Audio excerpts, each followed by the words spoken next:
Hello and welcome back to another video on the 350Z.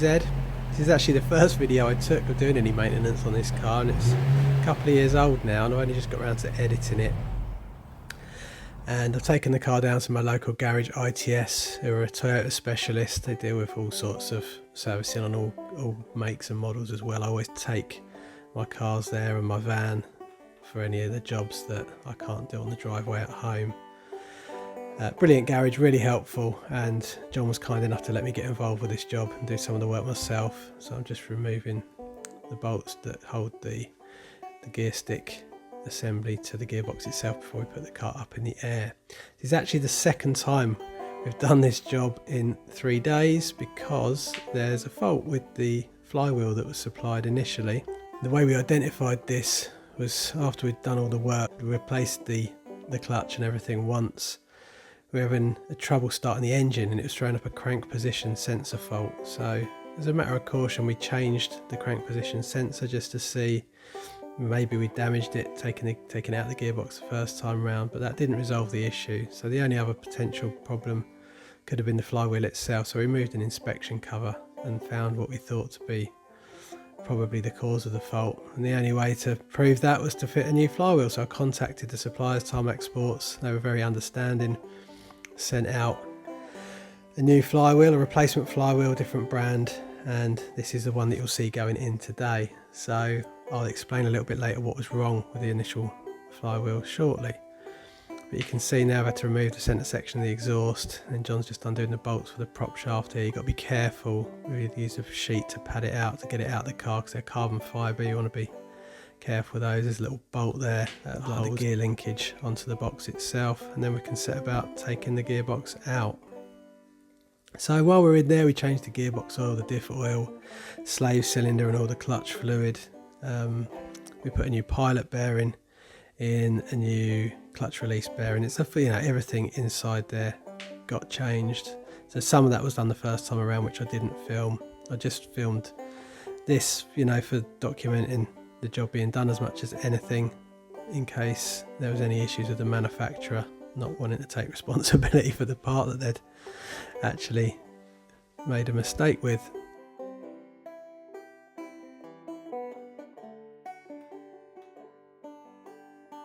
So there you can see it looks all pretty fresh in there because it is all brand new. And that was a little trick just to arrange the bolts so you can keep them in order to put them back in, just using the box the flywheel came in. So there we go, that's John just removing all of the bolts that hold the clutch assembly in. Then there's the faulty flywheel behind there. That now has to come out, and we just have a little head scratch and confirm that there's definitely something not right there.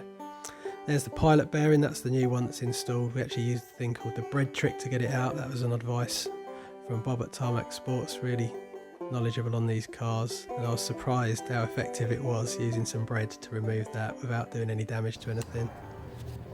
So this is the old pilot bearing that came out, and this is the bolt that we used to drive it out. So effectively you push bread or grease down inside this. This is sat in the output shaft, and then you want a bolt that fits snugly inside it. Drop that in, and then you're going to tap on this end, and that forces the grease or the bread in behind the bearing and pushes it forward. I was a bit dubious, but it actually worked really well. So there you go, that's what we used. There we are, just cleaning up all the parts.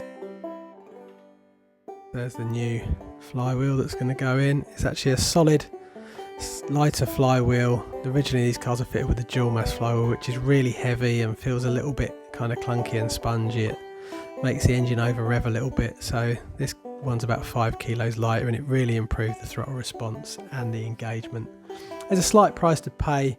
It's a little bit noisier than the dual mass flywheel, which is probably why I'm guessing they fitted them in the first place, just to really refine kind of the smoothness and the ride. And it's not really aggressive race clutch, it just makes it a much more drivable, much more engaging car to drive. So I'm really pleased we kind of did this upgrade, even though we ended up having to do it twice. It was all good experience, so we got there in the end.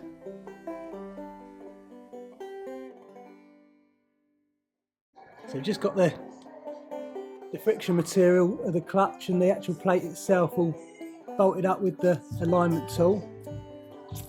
And this is a fairly comprehensive alignment tool that holds it all in position for you while you're bolting it all up. Make sure it stays all centered.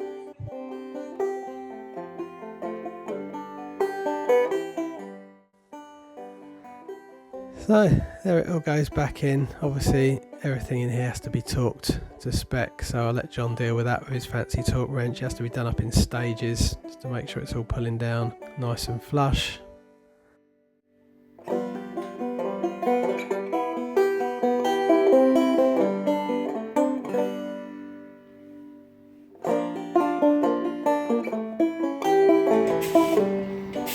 I think it always pays when you're taking bits off of a vehicle that are showing a little bit of corrosion, a bit rusty. These are only kind of supporting brackets, but I thought it was worth giving them a quick coat of paint while they're off. Clean them up with a rotary wire brush in a drill. Make sure you degrease things properly. And there we go. Another coat and they'll be ready to go back on.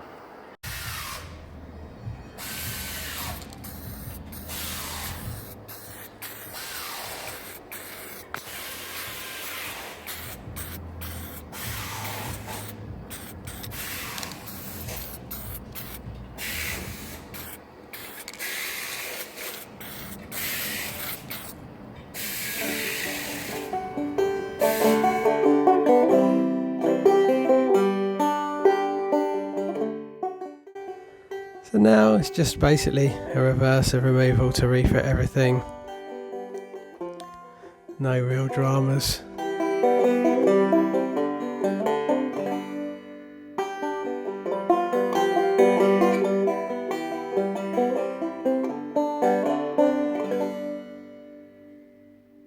Right, so the box is back in now.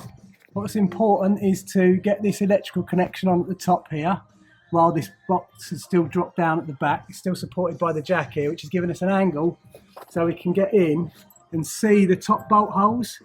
Now we got a top tip from Bob at Tarmac Sports, is if you put together a few extensions and a wobbly socket, you can actually get a long reach into there and do these from underneath rather than crawling around under the bonnet. So that's going to be the next job.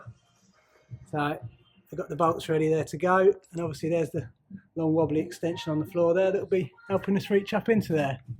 Just going to get them in and finger tight first.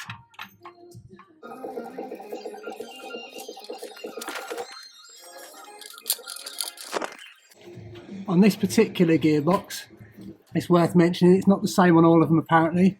There was a pin or a bolt that goes through here that holds the gear stick actually in place through this mount here. Apparently on some of them it just pulls straight out the top. It hasn't got this retaining bolt, but we found underneath this boot on this particular model that there was one. Another thing worth noting, if you're going to take one of these boxes out, that if you've undone the bolts from above and you're just yanking on the gear stick, it's not going to come out if it's got one of these bolts through it there. There you go, every extension out of the toolbox for this one.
Right, we're all back together.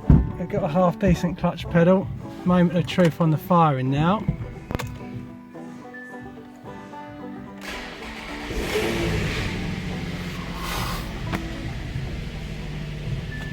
Woohoo! Happy campers. Okay, so I just wanted to show you what's actually wrong with this flywheel that's come out and been replaced now. You can see here these are the teeth that the starter motor engages on, and on the back these notches around the outside are what the crankshaft position sensor picks up on. So you've got 3 banks of 10 of these notches with a gap in between each batch, and it's on the 350Z. It just so happens that this alignment hole that sits on the dowel on the end of the output shaft of the engine sits sort of like in line with midway with a bank of 10 of those. Now on this particular flywheel, and I'm now fairly confident this is hopefully quite a isolated issue, you can see where these teeth have been cut. Whatever machine's cut that has overrun, and it's actually hit on some of the perimeter anyway, not all the way around. In some places this is perfectly fine, these notches are exactly as they should be, but you can see just creeping in here, there's, in line with the bottom of these cut teeth, there's actually some little dings starting to appear. So it's like the milling machine's been slightly offset, and if you come round a bit further you can really see now where these bottom of these teeth, the deeper notches, this one and this one and this one, are the actual timing marks or the crank position sensor notches. But then like this one for example, if I try and get the camera to focus on it, you can see there's the main notch here, and then right either side of it where it's lined up with those teeth being cut, there's quite a deep notch just either side of it. So I think that's what's throwing the sensor out and what caused the car not to want to fire with this flywheel installed. Like I say, as soon as we got it all put back together with the new one in place, it fired first time. So that one's now going back to the supplier of this to me. He's going to obviously have to take it up with their supplier and hopefully cover the cost of the extra labour. But either way, the car's all working perfectly now, so I'm happy with that, and at least we know exactly what the problem was. But just something to watch out for if you're going to change the flywheel on one of these cars for a single mass, or even for a dual mass. In fact, they all have to have these marks in. Just, well, for now, for future reference, I would make sure I was very vigilant in checking what I was putting in, because it was another sort of like 3 or 4 hours work to get all that stuff out and back in again. So I'm hoping it is an isolated fault and that nobody else has to deal with it, but at least now we understand, so it's worth checking this part fairly thoroughly before it goes in, because it's quite a lot of work to get it out again. So there you go, hopefully that will help you if you're looking at taking this job on. And I just wanted to say also a big thank you to the guys from Tarmac Sports who supplied this in the first place, but they've been ever so helpful in obviously getting a replacement sent out and giving us various advice on little hacks to do the job. So hopefully we've shared some of those with you, and if you ever go at this job you'll find it a lot easier. Okay, we're just going to have a little look at the clutch pedal adjustment that was required to make this all finally click into place. Now up under here, this is the end of the clutch pedal, and you can see there's a spring there. That's part of the return mechanism of the clutch pedal. These are the tools that we're going to need to adjust what we need to adjust, which is a torch, a 12mm spanner to undo the lock nut, and then some sort of needle nose pliers. I found these ones that lock, like little mole grips, are quite useful because you can clip them into place, then you haven't got to worry about gripping them while they're in there. Whichever tools you decide to use, this is a fiddly job, and I found the best way for me was to kind of turn myself upside down in the driver's seat, so my back's on the seat and my head's actually under the pedal box. So I'm just going to try and show you what it is we're looking to adjust. We're underneath the pedal box in the car now, and what we're looking at is the clevis that's on the back of the master cylinder. That's the gold coloured part. You can see there's a little nut on the back of it, and then there's a nailed bit of the threaded section of the shaft. And the adjustment we need to make, or that we can make, is going to adjust not only the throw and travel of the pedal itself, but the throw and travel of the master cylinder. So that in turn affects how much engagement we get on the clutch within the gearbox. And I found we were struggling to get this system to bleed out properly, and eventually we worked out that the pedal adjustment can play a part in that. If we're not getting full travel, then we're not going to get a good pedal, and it can also mean that the pedal doesn't want to return on its own. So it'll kind of, you'll push it all the way to the floor and then it'll sort of come back halfway and stick, and you'll have to lift it back with your foot, or eventually it'll kind of clonk back into place. A little twist on this set here can really make a difference. So the first job is to loosen off that locking nut on the back, and you need a 12mm spanner for that. So like I said, I'm kind of upside down here. I'm in the seat but the wrong way round. There's the steering wheel, so I'm right under here, and we're going to try and drop down into place underneath the pedal box so we can see what we want to work on and get to it. Like I say, it's not a lot of fun, but it's worth the effort. So I'm going to try and get in and do this whilst I'm filming, which is going to be virtually impossible, but I'll give it a go.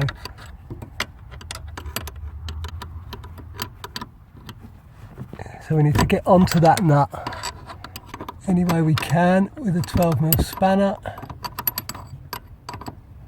Trying to do this one-handed holding the camera, it's really not the way forward. I'm just going to try and get on the back of this nut and loosen that off first. Try and do a bit more. Right, so that's backed off now. Now we need to get in with some needle nose pliers of some description.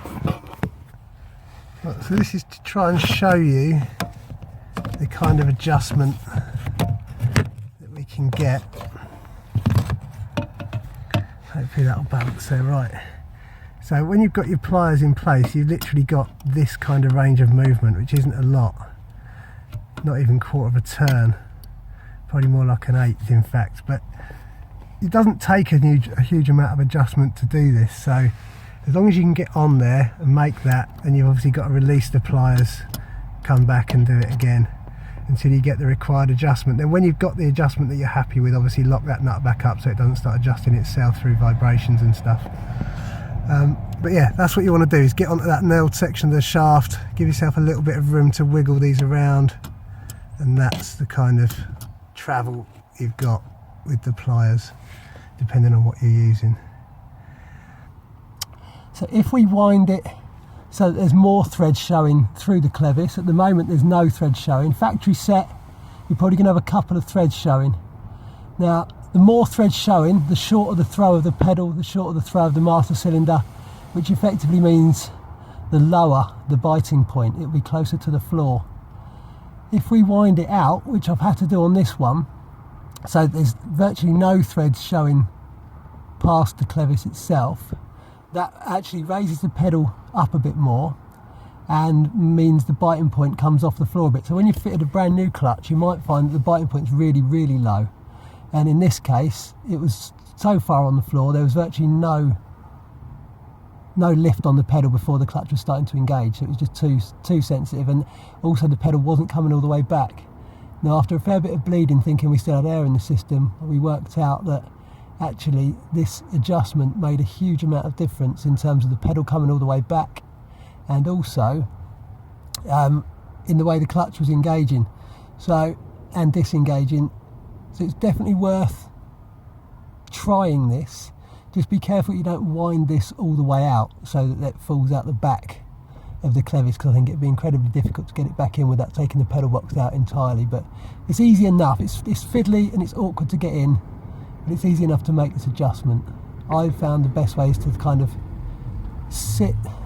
try and sit in the seat and then swing your legs up on the backrest of the seat and poke your head in underneath here, and then you can get reasonable access. But it's not a lot of fun. It's a bit confined, but it was definitely worth the effort. It made a night and day difference to the way the clutch was operating after we'd got all the new parts installed. So I just wanted to share that with you, so that if you're having similar issues, you hopefully don't waste too much time trying to find out how to do this. There are other videos on YouTube that are worth a look, but like I say, the long and the short of it is, the more threads that you've got showing inside the brass or the gold coloured part, the shorter your pedal throw is going to be, and the less thread you've got showing inside, the longer your pedal throw is going to be. And in my case, that was what I needed, was a longer pedal throw to get the engagement correct.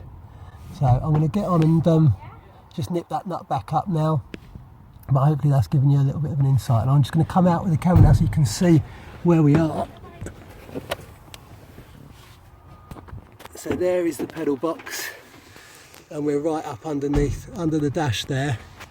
And like I say, these are the tools that you're going to need really. Is a pair of needle nose pliers, whether they're locking or not, 12mm spanner, half sensible torch, and a reasonably flexible body to get up and under there. So if you're going to have a go, good luck with that, but hopefully that'll give you a bit of an idea.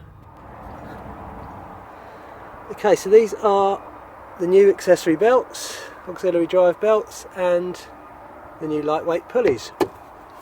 I've got these from Tarmac Sports, so we've got that one that takes both belts. That's that bigger one that we saw, I think that's probably the power steering pump, and then another smaller one there. I'm not quite sure exactly what these pulleys drive until we get in there, but we're going to need this engine cover out of the way because it overhangs by a couple of inches, and that's just going to restrict our access. But we've got all the parts that we need. Hopefully it's not going to be too big a job, but we'll try and get a few shots along the way and show you the process. Just wanted to show you where these belts are going to go. You can see, hopefully we've got all the pulleys here. You can see, if I get the light down there, how crazed and cracked the existing belts are. So you've got a wider belt and then a thinner belt, and they're driving various accessories on the engine, like power steering pump, probably the water pump, the air conditioning compressor, I guess that looks like that's down there because it's got a clutch on it. We're not going to be changing that pulley because that's part of the compressor and it's got the clutch in.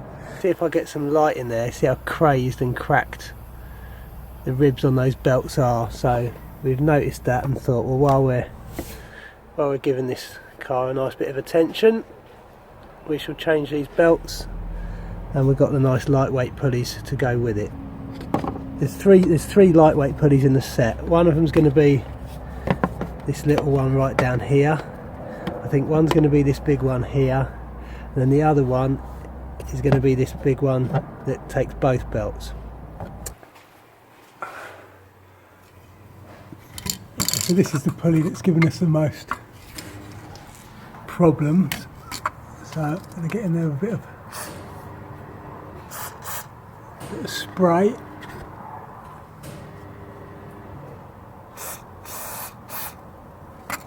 Give it some time to soak in. I would recommend, I think, if you're going to do this job yourself, to get in here in advance and get some spray on these bolts. This is a 2005 car. It's done quite a few miles. It's done 100,000 now. And so this pulley's probably never been off before since it was new. So it's been on there 15 years, under a fair bit of tension, doing a lot of work. So being a little bit stubborn right now. Right, so finally got that bolt cracked now. These are the tools that were required. This one spreads out and actually fits into the little bits on the pulley to stop the engine turning over, and then this really long breaker bar. It's probably what, 3 foot long. That's what actually did it, and then bouncing on it a little bit was required, but eventually it gave. So hopefully we can get that pulley out now. It's taken a bit of wrestling, but the new pulleys are now in place. Just got to get the torque settings from the manufacturer, make sure we don't over tighten them because they're alloy. So that'll be the next job. So there we go, all the new pulleys are in place with new belts. Everything's tensioned up. We've just got to pop the radiator fans back in now. And we took the airbox out to get a little bit better access as well, so we're not far off getting this job finished at last.